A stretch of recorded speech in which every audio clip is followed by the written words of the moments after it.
तेनालीराम निर्भय और सत्यवादी था। वह जहां भी अन्याय और अत्याचार देखता, उसका भंडा फोड़ने में जरा भी संकोच नहीं करता था। चाहे राजा हो या रंक, गरीब हो या धनवान, नारी हो या पुरुष, यहां तक कि अपने आश्रयदाता सम्राट कृष्णदेव राय की भी मौके पर आलोचना करने से चूकता न था। पर उसकी आलोचना हास्य और व्यंग्य से भरी होती थी। उसका व्यंग्य सुनकर सामने वाला व्यक्ति तिलमिला उठता था और सोचने और समझने के लिए बाध्य हो जाता था। इस प्रकार अपनी भूल को सुधार लेता था। इसलिए कभी कोई व्यक्ति भूल करने के पहले तेनालीराम से बचने की कोशिश करता था। यही कारण है कि राज्य के मामलों में राजा तेनालीराम की सलाह लिया करते थे, उनको बहुत मानते थे। एक दिन सायंकाल सभा समाप्त होने के बाद राजा तेनालीराम को साथ लिए उद्यान में टहलने निकले। ठंडी हवा बह रही थी। संध्या कालीन सूर्य की सुनहली किरणों से उद्यान की शोभा में चार चांद लग रहा था। राजा रंग बिरंगे फूल और प्रकृति के सौंदर्य को देखते मुग्ध हो रहे थे। प्रकृति की शोभा का वर्णन करते जा रहे थे, लेकिन तेनालीराम इस पर ध्यान दिए बिना पेड़ से लटकते एक सोने के पिंजड़े में बंद सुग्गे की ओर एकटक देख रहा था। राजा ने उसके समीप जाकर गर्व से कहा, तेनालीराम, मेरी छोटी रानी चिन्ना देवी का पालतू सुग्गा एक प्रकार का पक्षी है। उनके लिए यह सुग्गा बहुत ही प्यारा है, इसलिए मैंने इसके लिए सोने का पिंजरा बनवा लिया है। बताओ, यह तुम्हें कैसा लगता है? इस सुग्गे का भाग्य देखो। प्रभु, मुझे तो इस सुग्गे पर दया आती है, तेनालीराम ने कहा। दया क्यों? यह तो राजसुख भोगता है, इसे किस बात की कमी है? महाराज, चाहे जितनी भी संपदाएं और सुख क्यों न प्राप्त हों, मेरे विचार से बिना स्वेच्छा की जिंदगी बेकार है। उधर देखिए, पक्षी आसमान में आजादी के तराने गाते कैसे उड़ रहे हैं।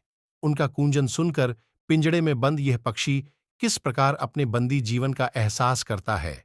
उसके पंख उड़ने के लिए फड़फड़ाते हैं, लेकिन यह अपनी असहायता पर कैसे सर पटक कर पिंजड़े के तारों को नोच रहा है। ये सारे राजभोग इसके लिए किस काम के, जबकि यह जिंदगी की सबसे बड़ी आकांक्षा आजादी से वंचित है। अब आप ही बताइए कि मैं इस पक्षी की लाचारी पर तरस न खाऊं तो करूं क्या? तेनालीराम, तुम यहीं पर भूल करते हो। समझने की कोशिश करो। जो पक्षी स्वेच्छापूर्वक आकाश में उड़ते रहते हैं, उन्हें हमेशा शिकारियों, चील, शेन आदि का डर बना रहता है। यह सुग्गा एकदम सुरक्षित है। इसे आहार की खोज में कहीं नहीं जाना पड़ता। आराम से बढ़िया आहार मिलता है। सर्दी, गर्मी और बारिश से बच सकता है। तुम पागल जैसे बात करते हो। सुख वैभव पक्षियों के लिए क्या मानव समाज में कितनों को प्राप्त है? राजा ने पक्षी के प्रति अपना उपकार जताते दर्प से कहा, महाराज, यदि आप बुरा न माने तो सच बता दूं, आपकी और इस सुग्गे की स्थिति में कोई बड़ा अंतर नहीं। राजा अंतपुर पहुंचे। रात को बिस्तर पर लेट गए, पर उन्हें नींद नहीं आई। तेनालीराम की बातें बराबर उनके कानों में गूंजने लगीं। राजा और पक्षी की हालत में कोई बड़ा अंतर नहीं है। तेनालीराम ने ठीक ही कहा था। रात भर राजा करवटें बदलते रहे, पर आंखों में नींद हराम। बड़े सवेरे कहीं जाकर उनकी आंखें लगी। उघर तेनालीराम भी सो नहीं पाया। वह पछताने लगा, मैंने नाहक राजा का मन दुखाया है। पर उनका मुंह देखे बिना तेनालीराम को चैन नहीं पड़ती थी। वह महाराजा का अंतरंग सखा था, पर वह राजा को अपना चेहरा नहीं दिखा सकता था।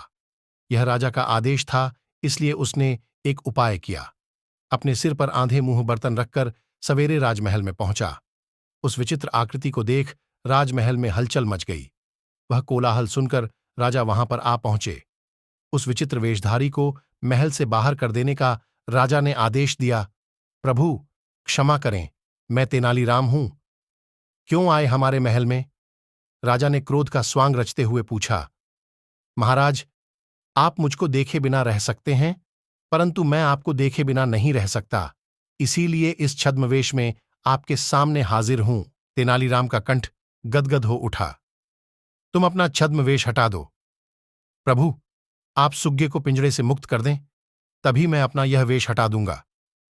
राजा ने तेनालीराम की बात मान ली। तेनालीराम ने अपना वेश हटाया।